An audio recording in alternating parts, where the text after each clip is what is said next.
Gentlemen, and thank you standing strong for our ticket. What a wonderful day for a rally. And what a wonderful week to run to victory. You know, I've been honored to work in a policy position for every Republican nominee since John Dalton in 1977. And I can tell you without reservation that our nominee, Ken Cuccinelli, is the smartest candidate to run for governor of the Commonwealth of Virginia since Thomas Jefferson. Any business leader, cultural leader, civic leader that gets a chance to speak to Ken knows what we know, and that is he is the right man for the right job at the right time. You know, it's funny, it's 100 years ago this year since they instituted the Federal Reserve, and I think our next speaker is going to finally, after 100 years, get us our first audit of the Federal Reserve.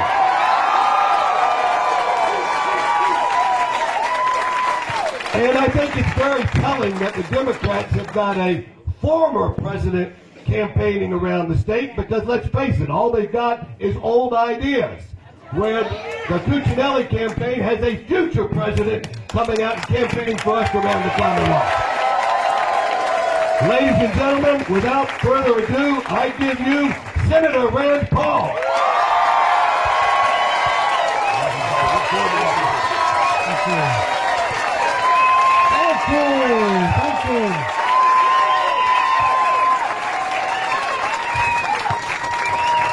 Oh, that's going to work. We'll do this one time.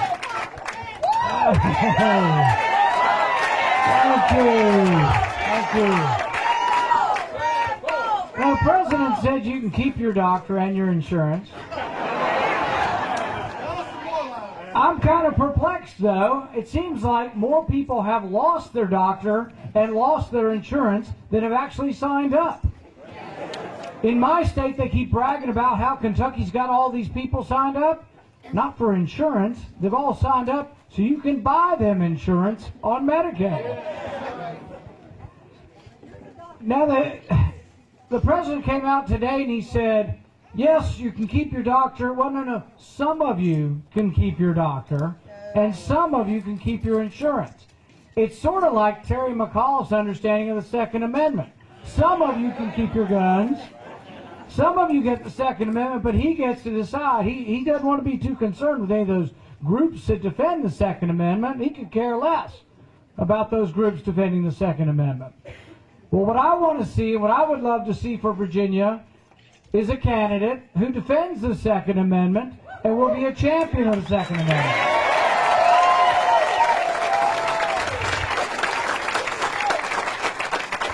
But you can't have the Second Amendment unless you're going to defend the First Amendment and the Fourth Amendment. I think in Ken Cuccinelli you have a candidate who believes in justice, who will defend the Bill of Rights. When the government gets it wrong, when the government puts somebody in prison for life for a crime they didn't commit, it takes a lot of guts to stand up. Ken stood up and said the government was wrong. He got a person wrongfully convicted of murder out of jail and gave him a job. That's the kind of person you need as your governor.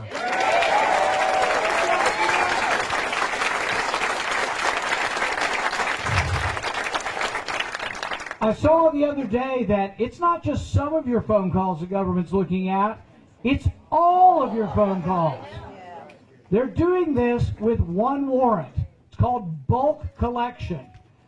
Well, when we fought the revolution, we were pretty mad. That's the best word I can say. We were very unhappy with the British for coming into our houses with something they called a general warrant.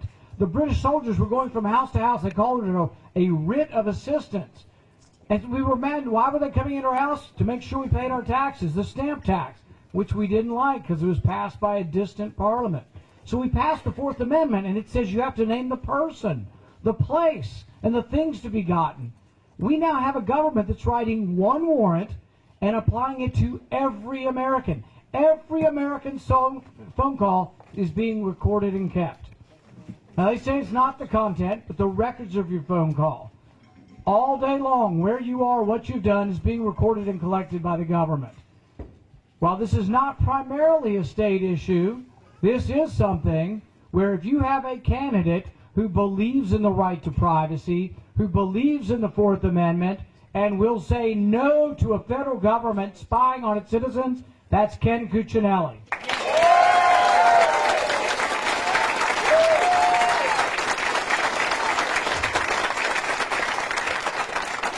Last year we had a bill that allows for the first time in our country indefinite detention. It allows an American citizen to actually be sent to Guantanamo Bay without a charge forever. No jury trial. This is something we fought 800 years for. I had a debate, unfortunately, with another Republican on the Senate floor, and I said incredulously, an American citizen could be sent to Guantanamo Bay without a trial? And he said, yes, if they're dangerous. I said, sort of begs the question, doesn't it? Who gets to decide who's dangerous and who's not? In Virginia, you got something. Your state government stood up and passed a law and said no to the federal government. No indefinite detention. There's only one candidate in this race that will defend the Fourth Amendment, that will defend the Sixth Amendment, and it's Ken Cuccinelli.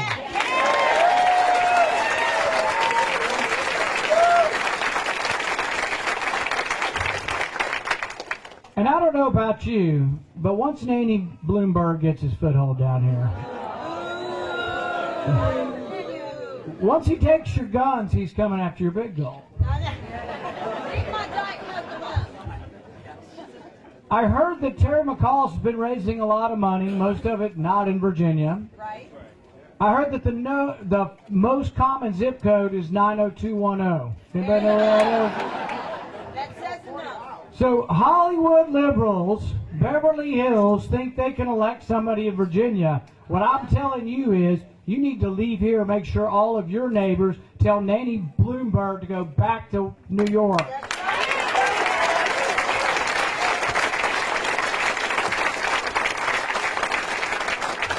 The bottom line is this is about growth and jobs, and it's about two competing visions.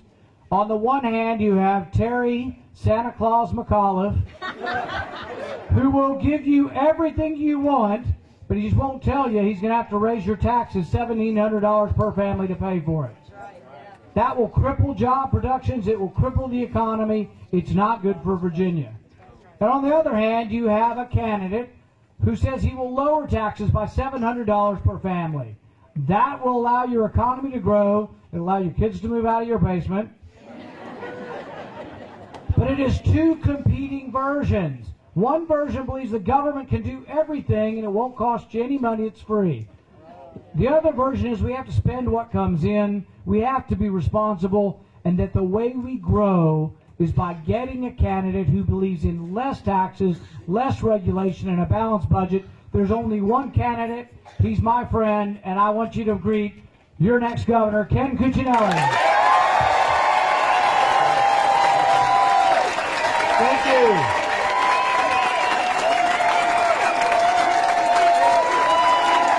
Good to see you all. Well, it's great to see all of you here in Virginia Beach. Thank you for coming out in the middle of the day for us. I visited with the puppies out back on the way in. There were plenty of them. Jim Cohen's got plenty of puppies going, so if you want a golden retriever, there's one in back for you. But they don't think a lot, but they sure are cute. And they don't make plans, but they sure are cute. And they're probably all over my jacket, but they sure are cute. You all watched the debate Thursday? Yeah. In that debate, we talked about plans for that tax cut Senator Paul just told you about, and how we're actually going to do it. There are 4 parts to it. Bringing down your personal income tax, the business income tax, and lowering government spending growth, and eliminating about 1/6 of our tax credits and exemptions that have been carved out of the tax code. Because unlike the federal government, we got to balance both sides of the ledger. And that comes to about a $700 tax cut for a family of 4 and 58,000 new jobs for Virginians. And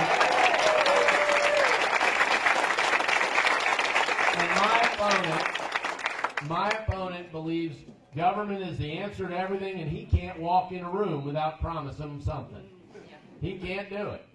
And we've added up the promises that we can, and it adds up to over $1,700 of taxes for a family of 4. That's a job-killing approach to growing government.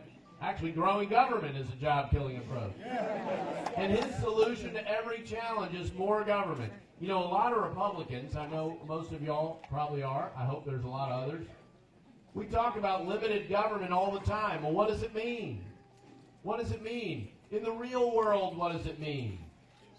It means you keep more of that money you earn. It means the businesses that feed this economy, that grow this economy, keep more of what they earn to reinvest. It means it doesn't come to government. It stays out in the private sector. Where it belongs, where it moves.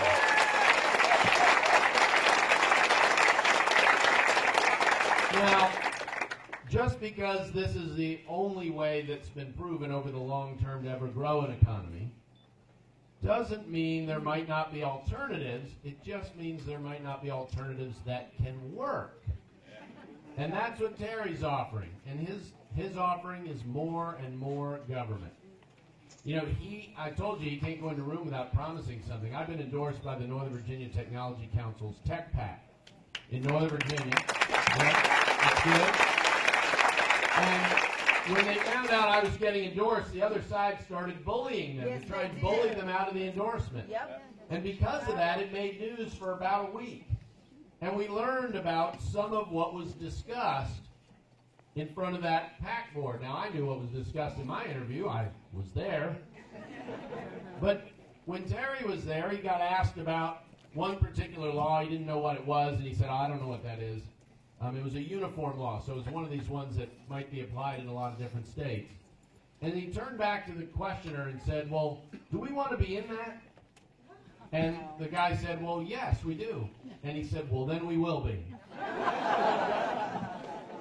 A world land speed record for pandering. Now, let's break this down. I have no idea what you were talking about, but I need your support right now, so I'll tell you whatever you want to hear. Terry McAuliffe. Terry McAuliffe. And he does it with your tax money as well. I've told people there is one thing I'm going to spend more of your tax money on, and that's taking care of people suffering from mental illness. You know, we see a lot. This is something I've done in the community for over a decade and a half. And frankly, there's tens of millions of dollars within our existing Medicaid that we can move over to be treating children and adults who are suffering from mental illness. And you know, that $2 million that Michael Bloomberg is spending in Virginia, in their ad, they run all of the shooters from these tragedies around the country. And in the ad, they say, if we just had these kinds of new restrictions that Terry McAuliffe supports, and the implication is none of those would have happened. And you know what? Every single one of them would have still happened. You know the one thing those 4 people have in common? They all suffered from mental illness. You want to get at the problem, don't take away people's constitutional rights to defend themselves. Go after the problem.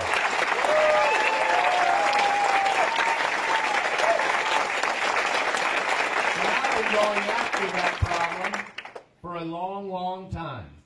I'm the only candidate running in this race who did anything. That's a pretty strong word, isn't it? Anything in the community of the Commonwealth of Virginia before running for governor. Thank you. Anything. I believe that someone asking to lead your community, whether it's the House of Delegates, you heard from Bill Destuff to start, or whether it's governor, or maybe some other higher office, you know,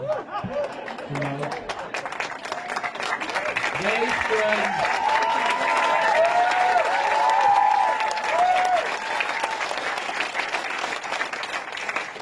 should have demonstrated by their actions, not their words, that they care about the people of that community. When I was an engineering student at UVA, I started a first-of-its-kind organization to fight sexual assault. It's still functioning there, and that is still a serious problem at our universities. I'm the first person running for governor to make part of its higher ed plan attacking sexual assault at our universities. I'm still there fighting that fight, more than 20 years later. When I went home after college in Northern Virginia, I started working to prevent juvenile delinquency. When I was in law school, worked the overnight shift in the homeless shelter there in Arlington one winter. And after I got my feet under me as a lawyer, that's when I started working with people suffering from mental illness. And that became a real passion for me. For more than a decade and a half, it's remained a passion for me. I also started working for a group called the Pro Bono Veterans Consortium. You can kind of guess who they help out. And particularly when we're in the Filipino Cultural Center, that ethnic group of America that has the highest proportion of veterans in America seems very appropriate. It seems very appropriate, especially in southeastern Virginia, home base to America's military, to say thank you to all our veterans here. And I know we have a lot of them here.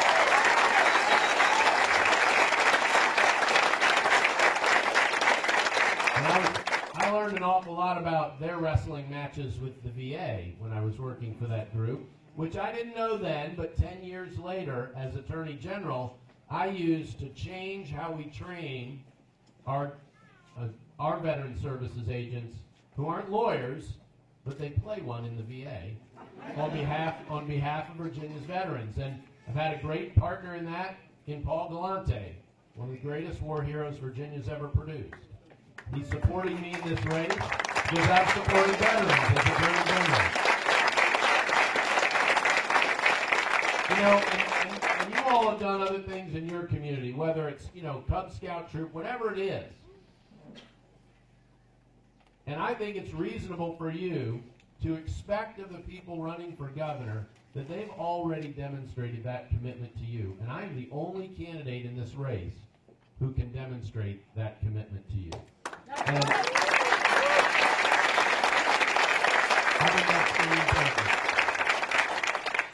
I care about Virginia, and I care about Virginians, and I'm the only candidate who's been fighting for you for 20 years. And it's whether it's for one person who was wrongfully convicted of crimes he didn't commit, fighting for his liberty, and I'm going to argue another one, the Montgomery case, next month, or whether it's fighting the biggest opponent of them all in the world, the United States government.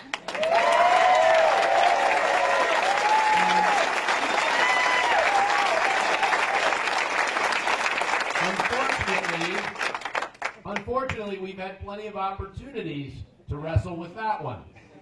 Whether it was the health care bill, which I told you all then, when we filed our lawsuit, that lawsuit wasn't about health care, it was about liberty. Exactly. Because if the government can order you to do all these things, there's a lot more on that list they can order you to do too. Exactly. And big gulps and Slurpees are just around the corner. We had a Slurpee on the way over just talking about Michael Bloomberg. So. But that's serious stuff, and it isn't going away. And when I beat the EPA earlier this year in a bipartisan case I brought with the Democrat board of Fairfax County, my client was VDOT. VDOT doesn't work for the Attorney General. VDOT works for the governor. And if your governor won't challenge the federal government, there's no lawsuit at all. And we don't end up protecting Virginia and saving Fairfax County and Virginia taxpayers the $250 million that we saved in that one case. For that one regulation. Whew. That's a lot of money. That's a lot of money. And they were ready, they said they were experimenting. They were going to take that across Virginia. And Henrico County expected it to cost them about $30 million if that held up. And so on around Virginia. And they were going to take it across the country. One of the beauties of federalism is that when we win here in Virginia and contain the federal government within the boundaries of the law and the Constitution, it doesn't just help the plaintiff in that case, VDOT and Fairfax County. It helps everyone in America because we've preserved the rule of law and protected liberty from our federal government. And that's what it's for. That's what we're supposed to do. You know, when that case ended, when we got that order back, it was January 3rd. And I called Chris Koster. Chris Koster is the Democrat Attorney General of Missouri. And I said, hey, Chris, Happy New Year. He said, well, Happy New Year to you. No, really Happy New Year. And he said, all right, what are you talking about? And I explained the case to him. And he said, oh, well, that's great. Congratulations. And I said, you don't know, do you? I said, well, I don't know what. I said, you don't know that the other 3 cases of this in the United States of America are all in Missouri, do you? And he said, you're kidding me.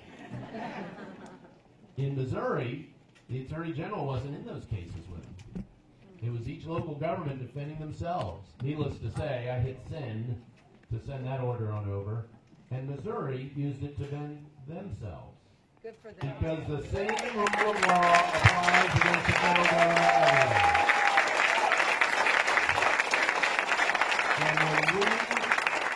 And when we lead in holding back the federal government in Virginia, it doesn't just help them in Missouri, it helps them all over the country. Those first principles, first articulated by Virginians, best in 1776, those principles apply as much in 2013 as they did in 1776. And Virginia should have a governor who respects those principles and will fight for them, and I've done it and my opponent won't do it. Period. I'm running for the office first held by Patrick Henry and Thomas Jefferson. That is an extremely humbling thought. I have an awful lot of respect for our history. America started here. Actually, just a few miles from here. Right. Cape Henry, 406 years ago. This is where the battle for first principles should continue to be fought. We should be leading. We led when these principles were brought to America, when we formed a new nation starting right here, and we should lead bringing them back as the guiding posts for not just the United States of America, but right here where we live, in our part of the world, right here in the Commonwealth of Virginia. If we won't do it, who will? If we won't do it, who will? And I already talked to you about the tax difference between me and my opponent, and that translates to jobs. And we need them. We need them. In Southeast Virginia, Northern Virginia, we're seeing the ripple effects, if that's maybe the understatement of the day, from the federal government. We know it has to shrink. We know that's a trend. We got to diversify those economies. But in other parts of Virginia, where they've been suffering long-term unemployment for a long time, it's worse than that. They need an economy moving faster. And I'll tell you what, a government that's imposing more regulations and more taxes isn't the way to get there. It's the opposite. It's such a clear choice in this race. And when you look at who will fight for you, look at the biggest fight of them all, Obamacare. Yep. The biggest one of all. I was the first person in America to go fight over that one. 30 minutes after the president signed the bill. And it was actually held unconstitutional in Richmond, in the trial court. You all know the history as it found its way up in other cases to the Supreme Court. But now we're arguing, should we expand it? It survived our lawsuit. It survived our attempt to protect the Constitution from the federal government. But now we're already asking the question, should we expand Medicaid under Obamacare? Should we reach farther into the state budget, into our health care system, into our taxpayers' pockets, because that's where it's coming from, to expand this further. Well, you know, it has worked really well since October 1st. Why would we expand failure? We knew it would fail. They insisted it wouldn't. We've seen more people knocked off their health insurance than have gotten health insurance since October 1st. That's not working. And Congressman Paul Ryan told us on a call last week, he said, Ken, I don't care whether Republicans or Democrats are in charge. We don't have the money up here in the federal budget to meet these matching rates, these massive matching rates that Terry McAuliffe likes to run around Virginia and act like it's a magic money machine. We're his ATM. Even ATMs. But I'll tell you what, that Medicaid program is the biggest, most out of control part of our state budget. You want to turn your wallet over to your state budget? Hook Virginia's budget to that Medicaid expansion, like Terry McAuliffe wants to do. So on the ballot, November 5th, a vote for Ken Cuccinelli is a vote against Obamacare. Here, here.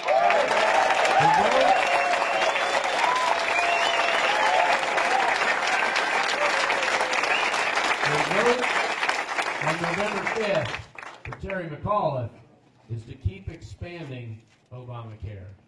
Talk about a clear choice. Talk about a clear choice. But folks, in the next 8 days, 5 hours and 53 minutes till the polls close. One of those hours we get to live twice this weekend.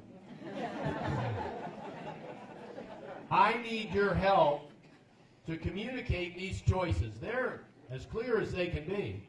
On Obamacare, on taxes, on the Second Amendment, your easy answer key to where's Ken and where's Terry?